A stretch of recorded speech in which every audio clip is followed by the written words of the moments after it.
Advise the message about the plane. Sergeant Miller, 7-5. About the plane. 10-5, the message about the plane. That's city are to respect to Trinity and Liberty. All citywide task force units are to respond to the Liberty and Trinity place. 10-5, the message about the plane. Be advised, I'm through. Hospital on Federal. That's all citywide task force units. Trinity and Liberty will be mobilization point at this time. 10-4 CO, set that door. Who is the authority of? 10-5, the message about the plane. Central, we need the bomb squad and ESU over King and... 9414, hold up. Advise the message about the remote control plane. Jason Torres on the air. Central, I got a message on that plane. It's a big truck with a mural painted of an airplane diving into New York City and exploding. I don't know what's in the truck. The truck is in between 6th and 7th on King Street. Alright, 10-4, I'll send you in the bus right there for Westgate. With a mural painted airplane diving into New York, blowing up. 2 men got out of the truck, ran away from it. We got those 2 under. That's good. You got those? Are you holding those 2 guys, Kay? We got them under. Let's get some music going here. Listen to that. Fucking beat the shit out of them.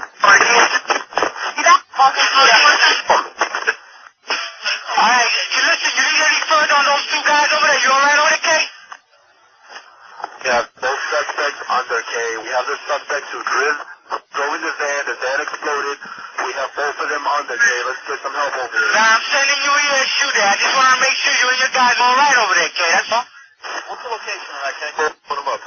You know, we have both PO transits driven that exploded. Resurrect? What location? The location, Kay. Again, our apologies to our viewers about 5 minutes ago, but we do have an established connection now with CNN's Deborah Favre. The reports we're getting now, 2 or 3 men arrested on the New Jersey Parkway. Deborah, can you hear me now? Yes, I can. That is the information that I am getting from 2 sources, that there was a van either on the New Jersey Turnpike or the Garden State Parkway, and that it was near the George Washington Bridge. There were 2 or 3 men who were in the van. The van was pulled over. It is not clear why the van was pulled over, but when it was, law enforcers found tons of explosives inside of the van. That is right now all I'm hearing, but again, 2 to 3 people in custody, and we are trying to get more information on that right now. Deborah, I don't mean to put you on the spot here. Do you know where on the Jersey Turnpike this was? How far from New York City? We do not know that. We are looking into that. There is one report that it was on the New Jersey Turnpike. There is another report that it was very close to the bridge, if not on the bridge. So again, these details are all emerging, and we're trying to piece them together.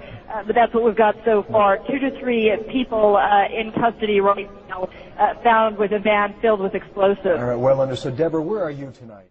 And word late tonight that 2 suspects are in FBI custody after a truckload of explosives was discovered around the George Washington Bridge. That bridge links New York to New Jersey over the Hudson River.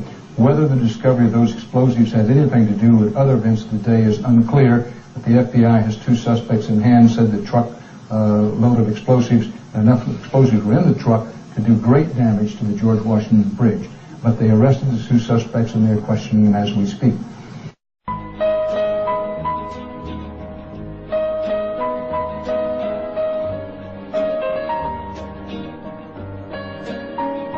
And all of a sudden, down there, I see this van parked. And I see 3 guys on top of the van. And I could see that they were like happy. You know, they didn't look shocked to me. You know, they didn't look shocked. I thought it was very strange. We had received an all points bulletin, and I just happened to see the van and, you know, hollered over to my lieutenant, you know, that I think that could be the van. We checked it out, and it was. You know, we were all on edge, obviously, so I really wasn't looking to make friends with these people, and neither were the officers that I were with. Once we started talking to them, you know, they were pretty much like, hey, you know, we're not against you, we're with you. Más grande que nosotros mismos, And at that point we were taken for another round of questioning, this time related to our allegedly being members of Mossad. The fact of the matter is we are coming from a country that experiences terror daily. Our purpose was to document the event. Our purpose was to document the event. I was watching the towers, and though I wasn't the closest, I saw them crumble to the earth like they were full of explosives. And they thought nobody noticed the news reports that they did about the bombs planted on the George Washington Bridge. 4 non-Arabs arrested during the emergency, and then it disappeared from the news permanently. They dubbed the tape of Osama, and they said it was proof. Jealous of our freedom, I can't believe you bought that excuse. Rocking a motherfucking flag don't make you a hero. Word to ground zero, the devil crept into heaven, God overslept on the 7th. The new world order was born on September 11th.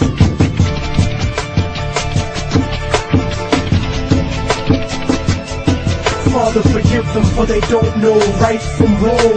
The truth is set you free, written down in a song. And the song has the cause of death written in code. The word of God brought to light that'll save your soul. Save your soul, motherfucker, save your soul. And just so conservatives don't take it to heart, I don't think Bush did it, cause he isn't that smart. It has been more than 16 years since a civilian working for the Navy was charged with passing secrets to Israel. Jonathan Pollard pled guilty to conspiracy to commit espionage and is serving a life sentence. At first, Israeli leaders claimed Pollard was part of a rogue operation, but later took responsibility for his work. Now Fox News has learned some U.S. investigators believe that there are Israelis again very much engaged in spying in and on the U.S., who may have known things they didn't tell us before September 11th. Fox News correspondent Carl Cameron has details in the first of a 4-part series. Since September 11th, more than 60 Israelis have been arrested or detained, either under the new Patriot anti-terrorism law or for immigration violations. A handful of active Israeli military were among those detained, according to investigators, who say some of the detainees also failed polygraph questions when asked about alleged surveillance activities against and in the United States. There is no indication that the Israelis were involved in the 9/11 attacks, but investigators suspect that the Israelis may have gathered intelligence about the attacks in advance and not shared it. A highly placed investigator said there are, quote, tie-ins, but when asked for details, he flatly refused to describe them, saying, quote, evidence linking these Israelis to 9/11 is classified. I cannot tell you about evidence that has been gathered. It's classified information.